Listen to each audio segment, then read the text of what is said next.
my colleagues on the table, cabinet secretaries, Wamarwa, Matiang'I, our church leader, minister, and also other cabinet secretaries here from Kenya, ministers from Zambia, public sector workers, church leaders, our private sector. Allow me to say colleagues, because I come from there. Really, my life was in the private sector. This is my first public job ever in my life. So it means we're colleagues here, ladies and gentlemen. A lot has been said already, so I will not waste too much of your time, but just to echo a few things that we are one people. Africa is a host to us all. Yes, we're divided into countries, boundaries that were drawn by other people in Berlin, partition of Africa. I'm sure you remember that, your history.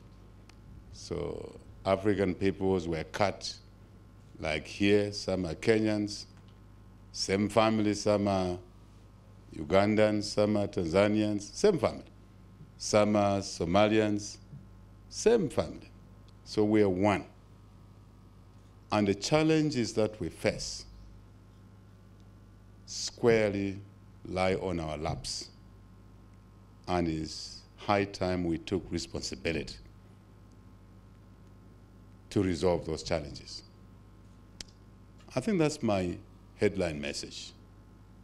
We as Zambians came here to family members, Kenyans, to see how we can improve our lot for the Kenyans, citizens, those at the floor, at the ground there, and those who may be sitting elsewhere, Zambians.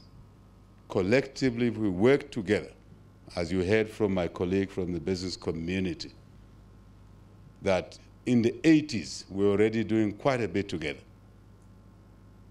And if you look at a progression, it's actually not progression in numbers, it's regression, complete regression, given the advancements that have taken place, the opportunities that are there. So we are here to renew that agenda of working together to resolve our challenges for the greater good of our people. Most of us seated here can take care of ourselves, even under difficult situations. But how many of us, if you count us, nominal numbers, very small? What about the millions out there? As I went to the tea factory, Maramba, you could see as you drifted out of the town center, you looked at both sides of the road, you see the concentration of population slowly beginning to increase until you reach the fields, the tea fields. What about those people? Really, if we worked well together, we can improve their lot. And I don't think we have a choice in that. Yesterday I was saying, why do we have to buy Kenyan products? Let's call them primary products, for argument's sake. But we buy them as secondary products, processed products from Europe. Kenyan products. Why do we have to buy Zambian products through Europe, through China? What's the issue? We have not paid attention to our immediate neighbors who happen to be our family members. We come to Kenya, we are Medi's family, friends. Mr. Mwencha here, we live together in Lusaka. He and I were constituting board members of the African Trade Insurance. Very first team of directors to put together structures of that institution. Today, it's a huge institution. He and I, we used to sit. Here is the iron of it. He and I used to sit in this town in Nairobi on the same board. Yes, I was the chair of the board. They gave me the honor to chair the board. I was a pretty young kid that time. But we would fly together with Mr. Mwenje from Lusaka to come to a board meeting in Nairobi. A Zambian and a Kenyan get on a flight in Lusaka to come to a board meeting to Kenya. There you are. Now, with all these relationships, what is the issue? Even from the business point of view, it costs us more to trade with each other through Europe or through China. It doesn't make commercial sense. Why are we not doing it? That's what brought us here. And we are very, very grateful to President Uhuru Kenyatta for inviting us to visit Kenya at this time of Kenya's season. A critical democratic process, elections, choose leaders. But we're here, and you are here. Thank you for being present. I enjoyed listening to what you had to say. As Cabinet Secretary Matiang'I said, when my colleague was talking about the numbers, I love numbers, trade figures, I was smiling there. I said, but inside, I wasn't smiling. I was unhappy. I was fairly unhappy with myself that we haven't done enough. So let's do what is logical. Let's do what family members do.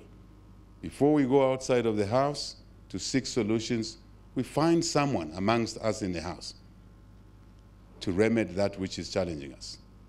So let's step up. And the way to do it, we signed MOUs.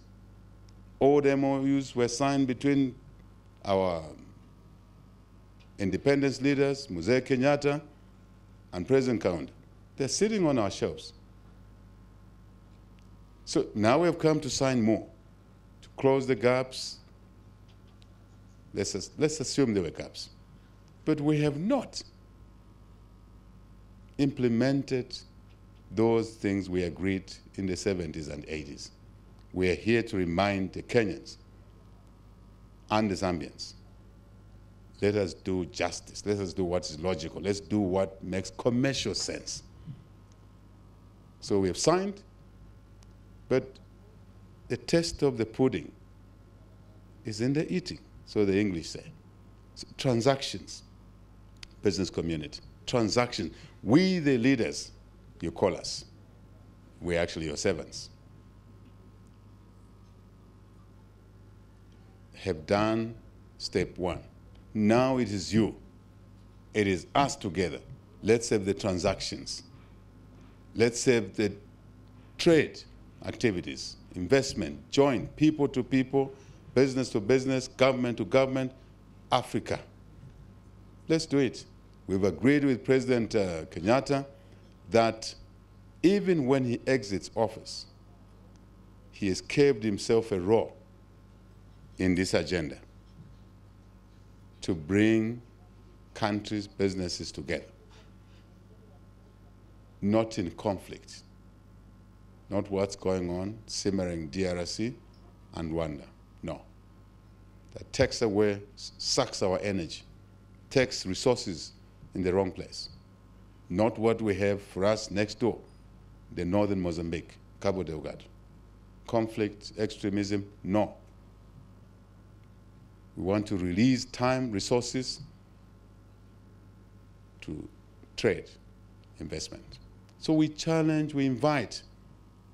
I replaced the word, I apologize. No challenge. We ask the business communities of our two countries to get on with the job, to have the transactions going on. And we can create jobs, business opportunities for our people, especially the young people. The profile of our population on this continent is young. So we have an obligation to the young people. So let's get on with the job. So we'll be looking forward to the Zambian business community receiving a Kenyan business community, and we'll do whatever we require to do. The ministers are here to make that happen. And from there, I think once you do what you know best, Our job is to clean up any hurdles, issues that increase the cost of doing business, is what we'll give priority to unlock. We have great opportunities. Zambia is a mining country with electric vehicles coming on stream. You can't relate with any other country other than us, Kenyans. Manganese, copper, cobalt, nickel, everything is there. The package of electric vehicle metals, so they're called. Between Congo, DR, and Zambia, we have a phenomenal quantities of these minerals. There's an opportunity. We host the minerals, but we're looking for capital. We're looking for technology. Before we go to China and Europe and America, let's bond together, and then we can work together, Kenyans and Zambians and other African peoples, as we seek technology, seek capital. Obviously, we want properly priced capital from the other parts of the world. Then we'll work together stronger, and we'll negotiate better, and we'll improve the beneficiation aspect of that opportunity. There's a lot Zambia will learn from Kenya, is learning from Kenya. Agriculture, we've been at it for a long time. Technology, IT, a lot. Young people doing good things here. So I can go on and on. But that story ends there. But that story is not separate from religion, religious leaders. Part of the challenge Africa has been having is this smell of divisions, ethnic, how you twist your tongue, and another person becomes your enemy, as though they created a language. They just found themselves born in that particular area. What's the issue? Church, help us. Churches themselves in our country, it was an unspoken rule that an Adventist cannot be president of Zambia. And at one point, I had it. And I said, I'm here to seek leadership to serve the people. And hopefully we'll serve them better. It's not what church I go to. But if it's because I'm Adventist and the only reason I want to be president, Zambians you will not elect me, so be it. It's okay. And I got elected.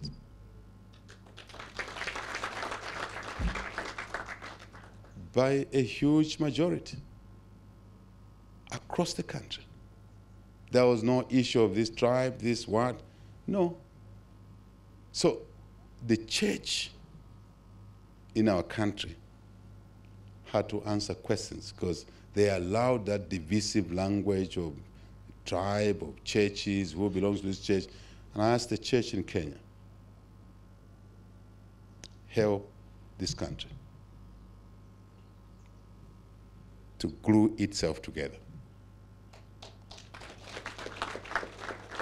Trouble anywhere is trouble everywhere. Help this country by helping Kenya to go through peaceful elections, pre-election, election, post-election. You are helping Zambia, you are helping Africa, you are helping us pursue this agenda that we traveled from. Anything else is unacceptable. So we're interested in the processes here. I said to President and Cabinet Secretary Matiang'I that as we bond together as countries, as Africans, business to people, business to business, country to country, it will become difficult in future. And we want to make it so, not by coercion, but by influence, that any extremism, any heavy-handedness, leaders that bring heavy-handedness in our countries, it will become difficult for them to take over. Because we all have a vested interest, because we don't want any leader to destroy our countries, to destroy our people, to divide our people. We have paid a price in Zambia, 10 years of damage. Now we're cleaning up the mess. 10 years. The debt then was external debt was only $1.5 billion. We cleaned up the debt. 10 years later, we're sitting on a debt of $20 billion. That's not correct. In our profession, business, everything is a double entry. If the liabilities went up through the debt, where is the compensating asset? Nothing. Zero. So that's not right. The economy plummeted from growing at 7% down to 6, 5, 4, 3, to 0 to minus. Now we are reconstructing it. Look at the West in time, in resources. So I think going forward, we would like to see our people in Kenya working closely with Zambians, working closely with Tanzanians, working closely with other countries. And what goes on in Zambia, Kenyans will pay particular attention, and vice versa, because we want to build on, and not these start-stop processes. It's damaging us. At the time of independence, we in Zambia, our economy was the same size as that of Malaysia and South Korea.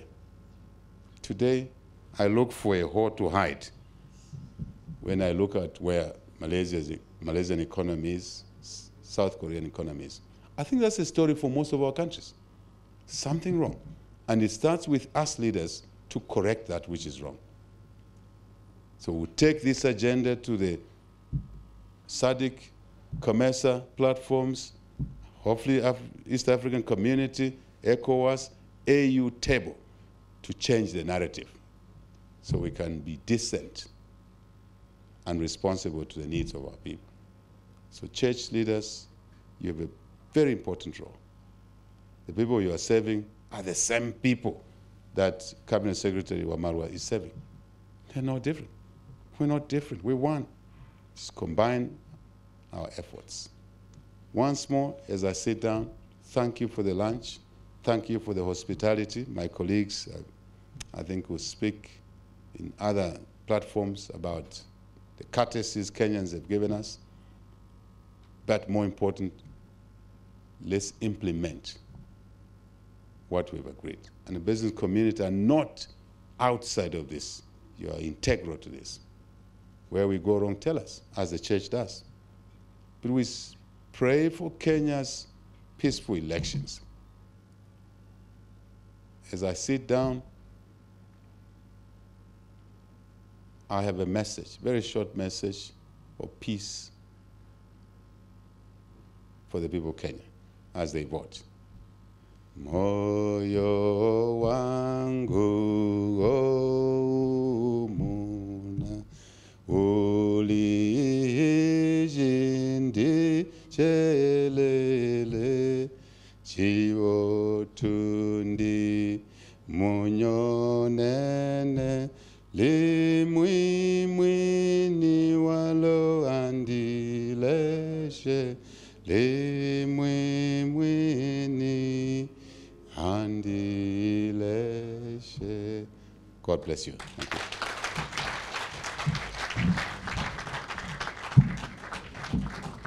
Thank you so much, Your Excellency. Before His Excellency takes his seat, I'll invite the Cabinet Secretary.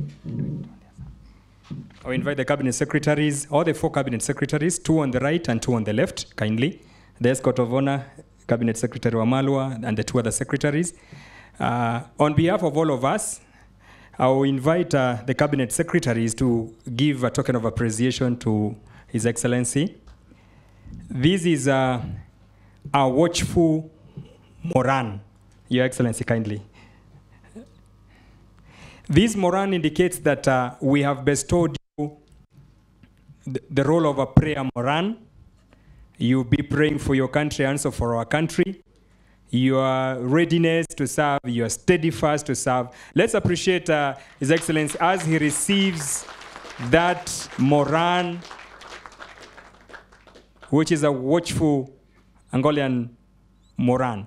Your Excellency, I also invite on behalf of the others, Pastor Sibia, let's appreciate His Excellency as he appreciates and takes the photo with our beautiful landscape, very beautiful birds, rhino, buffalo, not to forget the zebras. Let's appreciate once again the President. Thank you. Thank you, Your Excellency. I will request His Excellency.